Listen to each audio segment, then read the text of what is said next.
Welcome back to the Super Team Podcast here for Fantasy Football. We're episode 2. I appreciate you coming back. It means you probably didn't hate episode 1 too much, and we'll take it. I am your commissioner and your host, Brandon DeFreitas. I'm going to talk a few topics here on week 2. We're going to start off looking back to the inaugural episode and saying what did not age well. Spoiler alert, it's filled with Mark complaints. Follow that up with a little bit of a fantasy fairness, the case of John Canelos, and then have some matchup review, trade block, waiver review if we have enough time, some previews, and finally a vampire update. Some rumors there may be a call coming in from one of the owners. We'll see. If not this episode, probably the next. All right, what didn't age well from the first episode? 2 words, or rather 1 player, Aaron Jones. Wow, what a week. Incredible to see what he did out there. Had 4 rushing touchdowns, 8 targets, 7 receptions in the passing game. That alone is fantastic.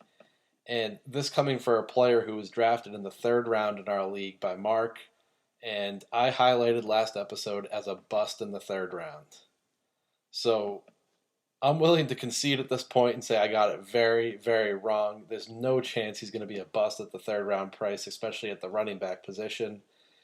I should probably go and pick another bust, but you know what, Mark? You're 5-0. You're winning everything. You're taking all the DraftKings. So, we'll just say you didn't have a single bust this year, buddy. Hey, hope you appreciate that. But Aaron Jones has slaughtered me. And, if I start to critique on your team name, if I want to critique on any of your players, look, you're probably going to end up with the team name of the year or the player of the year. So let's, hang in there, hang with the shots, see what happens. A couple other corrections in the last show. I mentioned Mark had Golden Tate. He actually has Auden Tate, and he was quick to point that out. And he does have a loss in the Vampire League, so let's all pour one out for Mark, who last week was 7-1. I don't have the Vampire League open, so I'm not going to predict because Mark will call me out on it, but he did end up with a win this week in the Super Team League and the highest point total. So there you go there. The case of John Canelos. John, co-managers, we had a great season last year. He still is my pick for the champion this season. You look at the standings right now, and he has the 2nd most points for. He's less than 40 points back of Mark, who's undefeated, and Mark has over 100 points less against his team than John does. So clearly, there's some regression coming for John. You look at Will Tam, who's a 4-1 team. Will has the least points against and plays tremendous defense in most fantasy sports, including fantasy baseball, as we know. And he's sitting there at 537 points against, Will Tam, averaging just over 100 a week, which in this format is a pretty low amount. John's sitting there with a whopping 817 points against. John, the question in all fantasy leagues, and I know our league has tried to combat this before by giving you a win for points and a win for matchup. I just like living with the unfairness that is fantasy football. No one ever said fantasy football is fair. It's not. John is feeling that right now. But you know what it is? There is a little bit of law of averages here, and John's going to start to get on the other side, a little positive regression for his team. 2-3, still my prediction for the champion. Hang in there, buddy. I'll see you at the end of the road, and I will, unless you don't want Christian McCaffrey, I can take him off your hands. Let me know. So, with that out of the way, let's jump into last week's matchups. And where else to start? I mean, we've talked about Mark, we've talked about John. Just makes sense to start with one of their matchups here as soon as this absolutely brutal ESPN platform loads. Am I the only one who's noticed that it takes like 5 clicks to do anything on ESPN? It usually has way too much information. If I open up the box score for last week, the first score that shows up are the projections. What? Who the heck cares about the projections for last week? It already happened. I want to see the results, not ESPN's projections. Are they are they just kind of like putting it there to be like, hey, look how close we got? We're the best. We're the worldwide leader and everything. The app is crap. The website is even worse. We're gonna move to Sleeper next year, and come at me. I don't care at this point about the league history. Now that the page is finally loaded, we can start off with John's matchup against the Sandy Clammers, and John put up a respectable 141 points, only to lose to Travers with 157. It's got to be brutal. I mean, we mentioned Christian McCaffrey. You look at the week he had last week, and you're like, how on earth do you lose a fantasy game when Christian McCaffrey's your leader? And not only that, he played against Travers, who had Jacoby Brissett at quarterback in a game they barely even threw the ball. Would have thought John would have been a shoo-in for the win here, but unfortunately, not unfortunately for Christian McCaffrey, has had 19 carries, 176 yards, 2 touchdowns, 6 receptions on 9 targets for 61 yards, and another touchdown, 47 points. But what killed John was the other positions. Keenan Allen just disappeared against Chris Harris in that Denver secondary. That's something that's happened historically and something to keep an eye on through the rest of this year and other matchups. Delaney Walker, only 2 points scored. Geronimo Allison in the flex, you would have thought he would be more involved with Devontae Adams out. And he only scored 4.8 points, 2 receptions, 28 yards, despite 6 targets. It's just, you play that kind of week, and the Jacksonville defense against what you would have backup quarterback puts up 3 points. It's those secondary positions that really cost John. And you look at Travers, who are the winners for Travers, a couple of big weeks. DJ Shark and Chris Godwin absolutely smashing. Adam Thielen getting the squeaky wheel treatment from Mike Zimmer, who, we're not the biggest fan of on this podcast, and maybe he survives with a little bit of Thielen action. Still didn't want to throw to Diggs. Still don't really want to watch a Mike Zimmer-led team. Let's hope he opens up the passing game and steps back a little bit from messing with that offense. But, again, the reason John lost here was it's definitely not Christian McCaffrey, and he put up a lot of points. Those secondary players, Travers, the lowest point for one of his positions players was Chris Thompson with 8.8. So that's a lot of solid production across the board, and that'll get you the win. We already talked about Mark, but he scored a league-high 179 points against VJ, and just about everything went right for Mark. And what's scary is there's still extra room for Lamar Jackson to improve. I'm still a big fan in fantasy. He had 70 yards rushing. The 3 interceptions killed him. And the passing yardage isn't going to be there. But if he can limit the interceptions and he can get 2 total touchdowns or so, you're going to see 20 points or more just about every week for Lamar Jackson, even when he's playing poorly with his arm. So there's some positive, there's that part of Mark's team is only going to go up. Aaron Jones, look, he had the huge game. I was completely wrong about him, but I'm still going to dig in and say that he's not going to be this top 5 running back that we've seen so far. And he's had 8 touchdowns in the last 4 games, but weeks 3 and 4, he averaged less than 2 yards a carry. And that was when Jamal Williams was out there, at least in the start of week 4 too.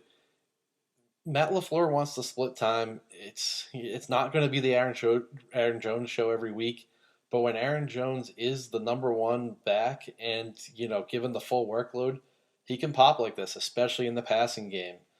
I think what hurts him most is going forward is the fact that Matt LaFleur and before him Mike McCarthy really do like Jamal Williams' pass protection, and that's why they keep him out with Aaron Rodgers. Jones is the more talented player and the more talented pass catcher, but for these NFL coaches, that's not always what they look for. And I don't mean to keep doubling down on Aaron Jones here, but I just don't think this is exactly what you're going to get. And look, okay, fine. Obviously, he's not going to get 4 touchdowns, but let's take the touchdowns out of it. I don't think he's going to be a player who's going to go out and get 150 plus combined yardage, 8 targets, or 19 carries. So We'll see if that proves right over the course of the season. Other than that, Michael Thomas went out, had a monster game, 11 receptions, 182 yards on 13 targets. That kind of game is really going to help you win. VJ has had some solid performers too. You had Dak Prescott, Dalvin Cook, and Leonard Fournette, all with really good games. But he got a goose egg, an unfortunate goose egg from Sammy Watkins, who was injured on the first play of the game. Combine that with playing Tyler Eifert. I think it's time to move on there. Couldn't even score against Arizona. So that I'm looking at the defenses too. Not too much to report on the defensive end. It has been a defensive heavy year overall, especially for Mark and the Patriots defense. Let's all hope that calms down. No, but we don't play fantasy football for defenses, so we don't want that deciding too many matchups. Now, the matchup nobody was watching, but we got to get out of the way now after talking about Mark and John. Marco versus Kenny last week. Marco smashes Kenny, who we not in 12th place at 1-4. And before we continue here, I think it's a good time to say that there's a whole lot of parity in our league, and I'm glad to see that because it's early in the season, but a lot of other leagues have an 0-5 team. We don't have an 0-5 team. 11 teams are 2-3 or better. So most of the teams are at least a game below 500. Kenny Mehard, unfortunately, is not. Sitting there at 1-4. Is he even paying attention? I don't know. We'll find out. Maybe we'll do a little research on that. Marco, big fantasy football fan, so you know he's watching, and he was carried by Deshaun Watson in his 426 yards passing and 5 touchdowns. The rest of the team was fairly average, but that's enough to win you a week. When you're going up against Kenny's team, who, the top scorer is Tom Brady, with a solid week, 348-3. But just not a whole lot of quality other than that.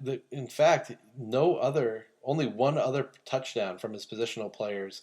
Derrick Henry with a touchdown on the ground. His other players didn't score at all, and that's more often than not you're going to lose when that happens. We have another matchup here to review, and it's Crawford versus Tim, and Crawford took that 113-108.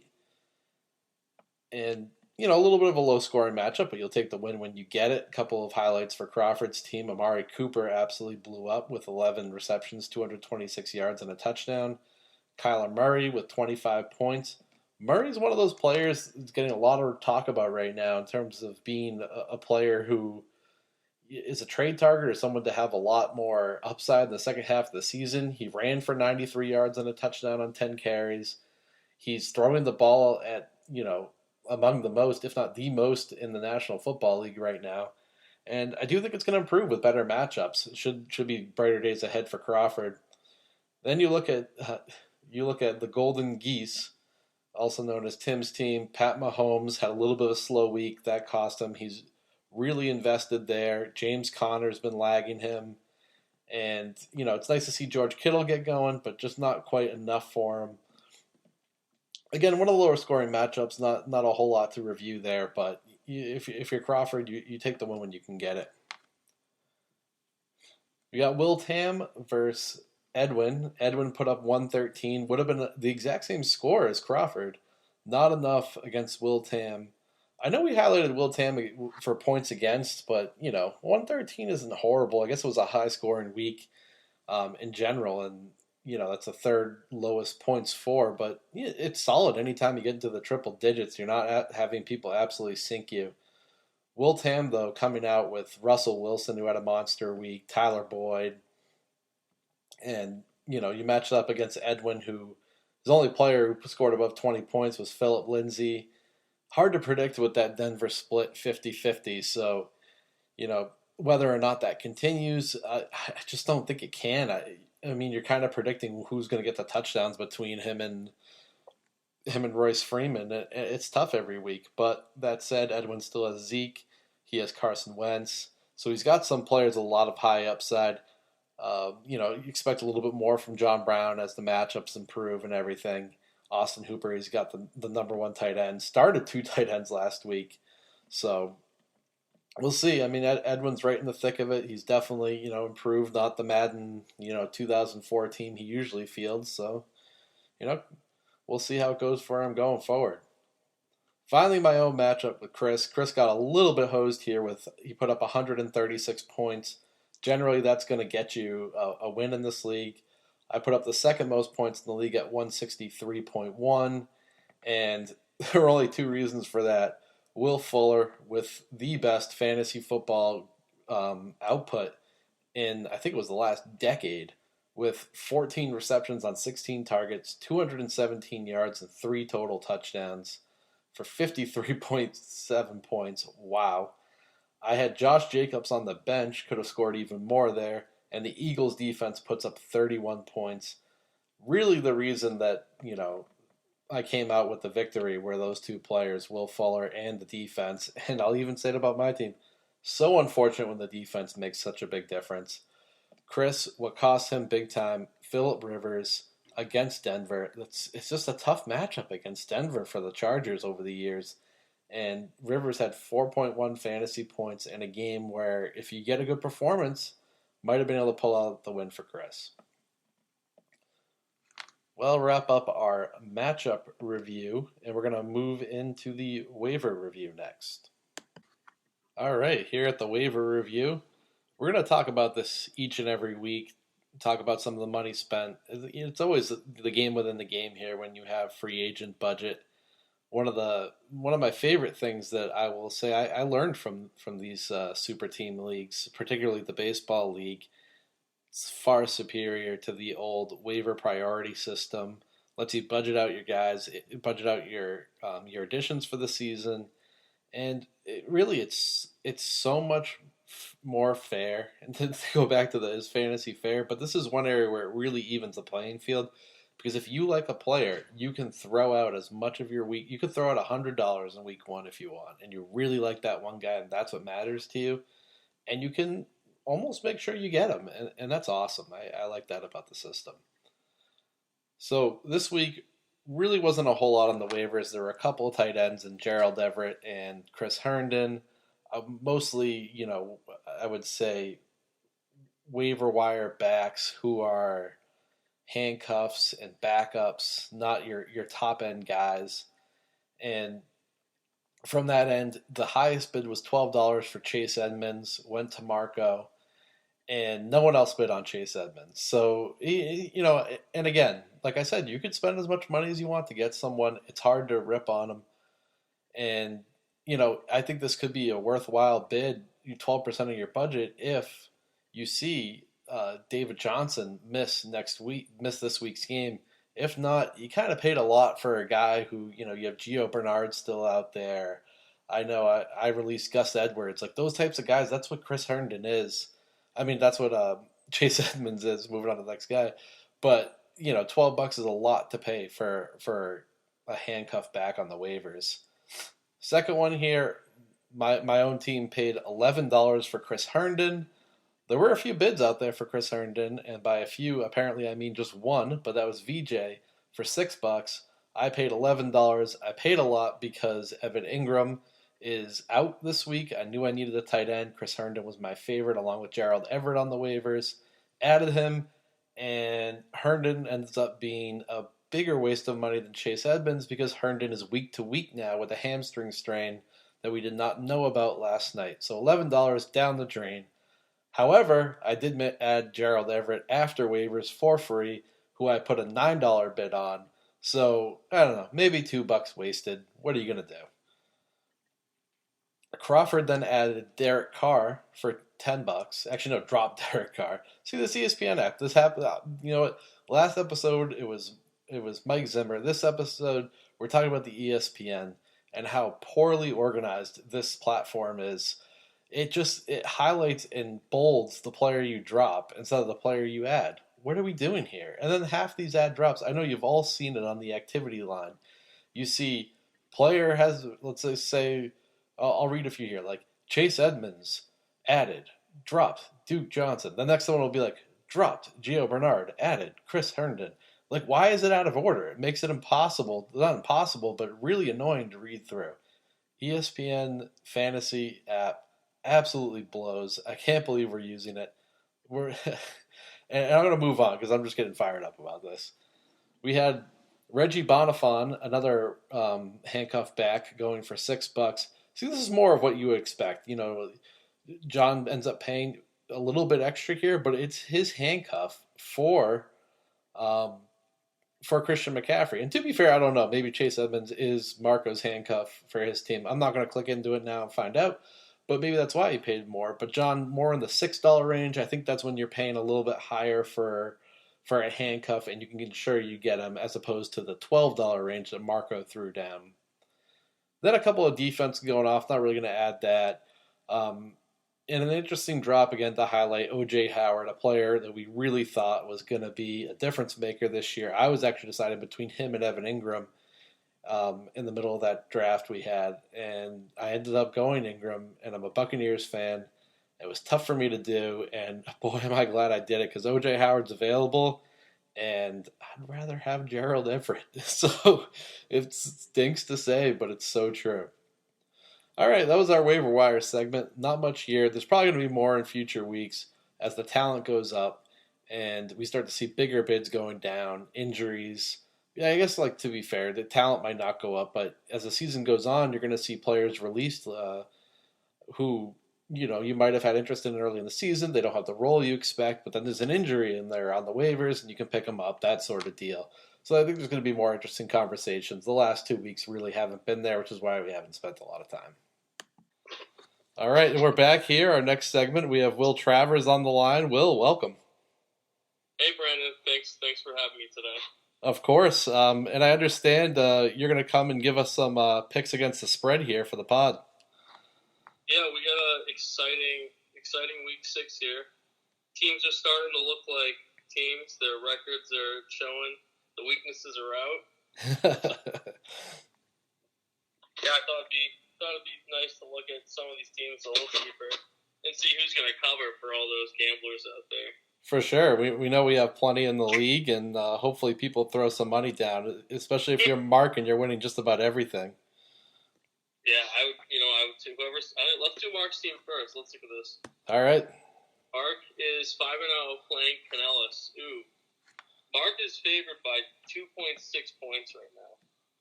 I'm taking Canellis all day. Canellis, I think, might win outright with his running backs, especially since I don't think James White's going to touch the ball this week, and Mark has him. It's going to be they're playing another bad team in the Giants. So I'm taking Canellis this week. Mark's going to get upset. Wow. I mean, this is the matchup between your two top scoring teams. I'm sure John's already written it off. I agree with you, though. I'm not a big James White fan this year, and Christian McCaffrey, that's going to take it for me. The projections are so close that I'll go with the can't miss elite player on John's team. Yeah, I think that Tampa Bay game versus the Panthers is going to be a shootout because those defenses are terrible. Oh, absolutely. And we saw Tampa Bay played a little bit well at the start of the season, but it's gone downhill big time since. I'm trying to see if I see anything else notable. I think Travis Kelce might have a good day against Houston.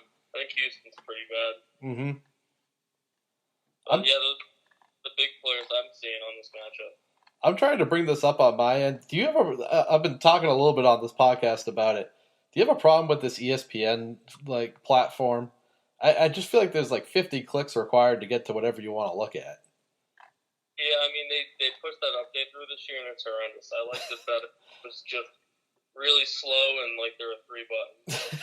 Yeah, I swear, I could easily pull this up. I can't even get the projections. I'm winging it right now. I sound like crap. We'll go to the box score for this game. Yeah, it's just the box scores. All right, sweet. We can toggle back and forth. I'm also have my computer open. It's the only way to do it. Okay, yeah. Now I'm in the saddle here. Yeah, I mean, I think Mark here has a lot of people on bye. When you're starting Auden Tate, you're starting Preston Williams and Carlos Hyde. There's just not a whole lot of upside. John's got most of his squad out there. A lot of questionables, but I think most of these players play, and I think it makes a big difference for him. Pat Steve might put up 50 this week again. So that's what Mark's got going, though. Yep. It'll have that all season, too. All right, what's the next matchup you wanna highlight here? We can look at Who Huggity Hug Kenny versus Team Balls. We got some veterans here. The geezer matchup. DJ's favored by 20 points. And what is go? Maybe did Kenny not even look at his lineup yet? I can't read. 20 points seems like a lot. Yep. Yeah, I mean, there's some good matchups too on VJ's side.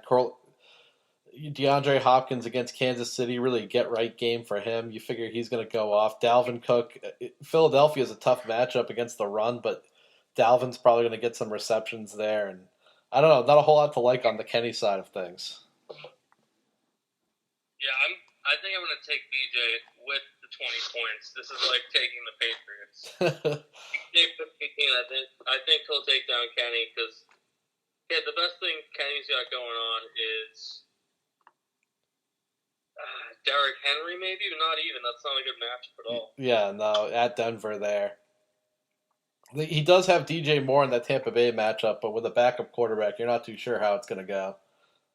Yeah, I mean, it's a toss-up between him and Samuel, and we all know that McCaffrey's just going to score every single offensive point there is on that team. Mm-hmm. Yeah, I'm gonna give the points away here too and go VJ. Despite, I mean, it's a big line in this one. I'm that previous matchup, I'm pretty surprised that was close projection considering all the backups that DeMelon's throwing out. He's got the Pats D. They're projected. That'll do it. Hey, and you're interested in the Pats D from what I hear. I will give you every one of my team. It's a pretty solid squad. Had a good win last week. Next 5 weeks until the playoffs mark. When you're listening now, I start getting nervous. Just have the Pats D. They're playing like KC. They're playing some notable teams at the end of the year, right in playoff time. So I smell a major upset. Ooh, I like to hear that. Yeah. All right, are we moving on to the Golden Geese? Golden Geese at 2-3 playing Marco. Marco is -3.5. Now this is a spread. This is what people jobs for. Perfect spread. Looking at notable matchups on either side here. Juju's still in the lineup. I hate that. I wouldn't even be using Juju anymore. Yeah, I don't know. Crazy. Third string quarterback still maintains a 12.5 projection, so that might be a reason to take the points and go with Tim. Yeah, I think that's what I'm going to do. I'm going to take the points and go with Tim. Pat Mahomes, he has a high projection, but I think he can make a huge difference there. Granted, he's against Deshaun Watson and Marco's team, but James Conner's going to get the ball a ton, especially with the Jalen Samuels injury. And Matt Breida, I think a projection of 10.7 is an insult to the way San Francisco is running the ball right now. Stephon Diggs has a good match against Philly. Yeah, I'm going to take the points and put my money on Tim here. I like Tim too. I think that his team will hit all their projections. I do. The one note I hit on Marco about Scary Terry. I love him. Guy's going to be a stud. Yep, already is. Do you have any worry about Dwayne Haskins if he comes in, or the quarterback situation there in Washington? I mean, definitely for sure. But as a rookie who's doing this well, he's like breaking little records left and right. He's going to be a player that we look at years from now. Who's going to be one of the next Julio Joneses, in my opinion. Wow, heard it here first. And do you have him in Dynasty? I do have him in Dynasty. Excellent. And first round pick for him. Excellent. Yeah. Well, one final projection I'll point out here is Curtis Samuel, projected 12.5 points. I own him in a few leagues, and he's been incredibly frustrating. I know it's the Tampa Bay matchup we pointed out, but I think that's a little bit high for where his production's been, and that's on Marco's side. And he gets he'll get like 11 targets and then catch like 3 balls. Like, I don't even know what's going on over here. Mm-hmm. That's crazy. I'm with you. I think I took Tim. Yeah, I would take money line. I don't even need the points. I'm taking Tim with the points too. Who is next on the list? We have Brown Wentz, AWOL, Edwin versus Mikey Crawford. This one's also real tight. Crawford favored by about 2 points, 1.7. Mm-hmm. He's got a couple of guys in that Arizona-Atlanta matchup that I expect to be high scoring, Kyler Murray and Devonta Freeman. He's got Golden Tate running out there, Mark Ingram against Cincinnati. So he's got some pieces with good matchups. You look at Edwin's side, Michael Gallup, he's averaging 20 a game and he's only projected 12.6, so maybe that's a good sign. Yeah, I like the Zeke matchup against the Jets. They're gonna get up quickly and they're just gonna run the ball. So I think Zeke will score more points in his projection. I think Zeke might have 25 to 30 points this week. Wow. So I'm taking Edwin here. Who are you taking? I'm going to take Crawford. I'm going to give the points away. The 1.7 or it was. And I'm going to go with Crawford based on, I think this is Kyler Murray's first multi-touchdown game through the air. I'm predicting around 3 for Murray. Maybe he adds in a rushing touchdown. I think that Atlanta defense is complete crap. Yeah, Atlanta's horrendous to watch. I want to kill myself every because part of you still expects them to be good after last year. Yeah, I mean they're gonna fire for him. All right, next matchup we're looking at Chris McNamara versus Will Tam, and McNamara with a tough luck loss last week. Will Tam's been called out for his low points against by John Canelos. Big spread here. You're looking at what? Is that 13.7? Yeah, that's a big spread. This 2-touchdown game. This is big. What are you looking at in this matchup? I like Chris Carson a lot. I like Tyler Boyd. I think Baltimore's defense is a little overrated. Their secondary. So I do kind of, even though I hate Cincinnati. So that's just going to be a bad matchup to watch. Yeah, those are both on the Tam side of things. I really don't like Phillip Rivers as a fantasy quarterback, and that's on Chris's side. It cost him the week with only 4.1 points last week. There's nothing really wrong with him, but I just don't think Rivers ever wins you a fantasy matchup. Well, the only thing is Rivers is at home. Every time he flies east, he can't play. So. Oh, look at that. Mm-hmm. But just watching the Cardinals is frustrating as all hell. I mean, the Chargers. They're my team, my dream team behind the Pats. And I want the best for them when they do this every single year, every game. They can't just win a blowout or lose a blowout. Mm-hmm. Just mediocre. Yep. No, 100% agree with that. Interestingly, Chris also has Todd Gurley sitting there, and they announced today that Gurley has a quad injury. That could make a difference in this line. Yeah, unless it's a real one or not. I think the way at least last year, the Rams, Gurley got hurt, he just didn't play at all. Mm-hmm.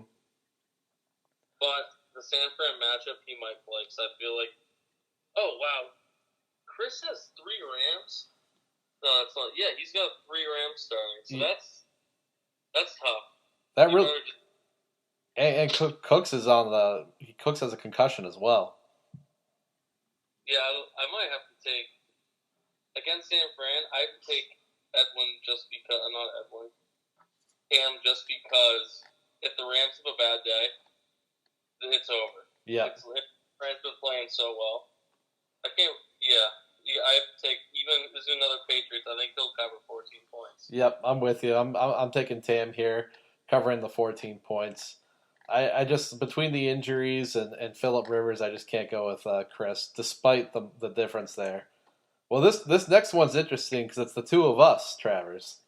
I know. Save the best for last. You're projected to win by 10.4. I don't know if I like that. But I love, for your team, I think Sony Michel is going to eat. I think he's going to get 22 points. Ooh. But maybe it might be one of those days where he gets 3 touchdowns or something. He's so frustrating to watch, but I don't know. I think the Patriots will figure it out. Mm-hmm. Or figure it out. So, and the Giants are going to suck, so this will be a big run first game. Yep.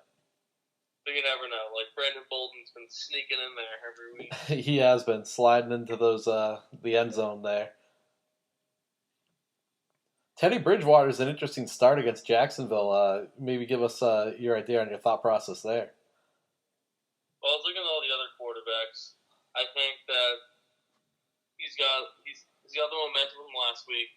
In New Orleans is buying into Teddy Bridgewater. Mm-hmm. He has a little more rapport now with Michael Thomas.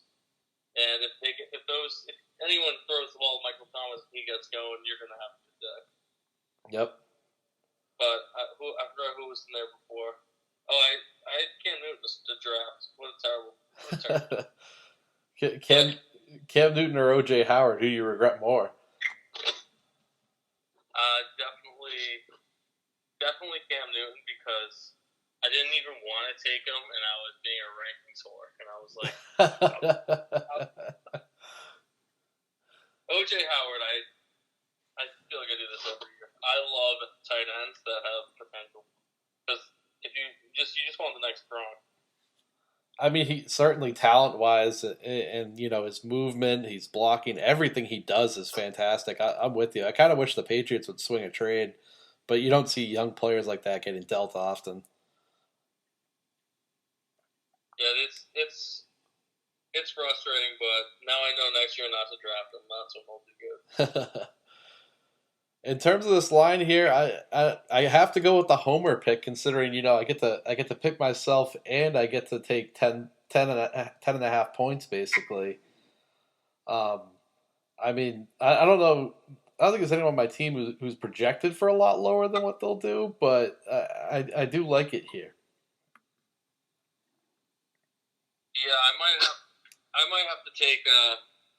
I'm gonna have to take you with the points, but I'll take myself on money line. I think it's gonna be closer than 10 points. I think it's more of in terms of I would take you with the money line as well. I think right here it's just a matter of the projections are a little whacked at the moment. I don't think it's that big a discrepancy between the two squads. I guess we'll see. I hate Odell, but he always does well. Did you pick up Everett this week? I like that pickup for the season. I did. I just went over the waiver review, and I spent $11 on Chris Herndon. Then he got hurt, and then I picked up Gerald Everett later in the morning too, free of charge. I like him. Mm-hmm. He had so many targets last week. Maybe they're going to start using him a lot more. Yeah, they've been using a lot more 21 personnel there with the 2 tight ends, and that was kind of what intrigued me, but we'll see. I guess if Brandon Cooks plays, there's a potential that they do less of that. Yeah, I guess we'll see. All right. I'm taking, so my pick on my team, DJ Shark, the Shark baby. Yeah, you tried to try and trade for him. I'm that. I had to at least throw an offer out there. We could even negotiate while we're on the podcast right now, but I don't know if I'm that creative. I need to replace Chris Thompson.